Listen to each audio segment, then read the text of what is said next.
what has it been like for you in terms of the type of young people that you're dealing with now versus the type of young people you're dealing with when you started? I think it also depends on church culture. Like Sure. I think that certain church cultures, like they grew up like a family.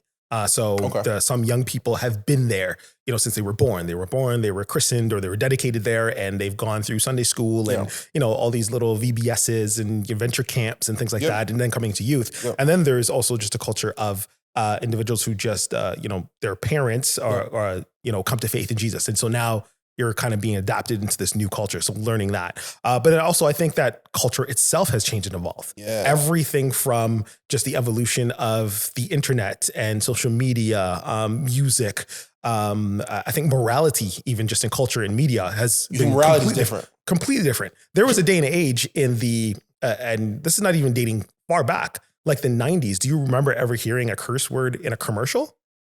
To now, being able to right. So morality has changed it. And so I think my counter to that, which is interesting. See, we're already getting ready to go. My counter to the concept that morality changes. I think that the expressions of morality.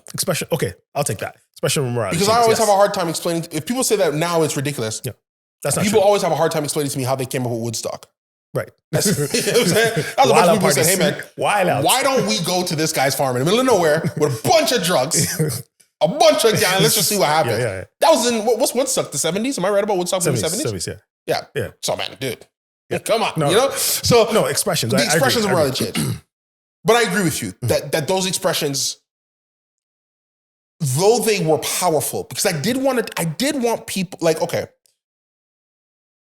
I remember how sheltered my upbringing was, insofar as there were certain things that were just real life that I didn't know. Fair enough.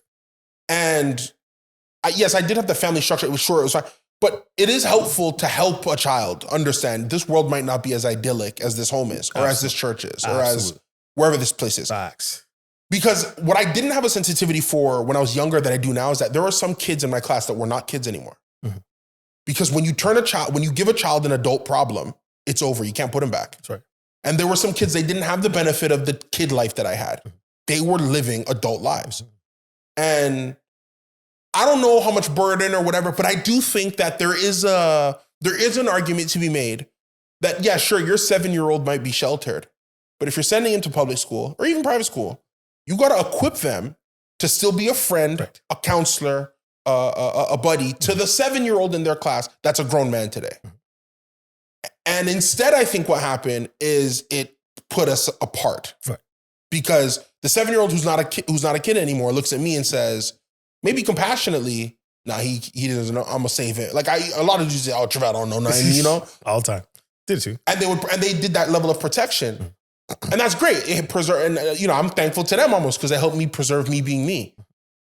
But the reverse could have also been true. Whereas if I was equipped enough, I could have known and said, okay, yeah, but he at 7, there's a way that we can stay friends going through this. And then who knows how that helps us at 17, 18, 19, 20, 21, 22. So I only say that to say that this changes of morality in the public conversation, I think could have been more helpful if it was targeted more.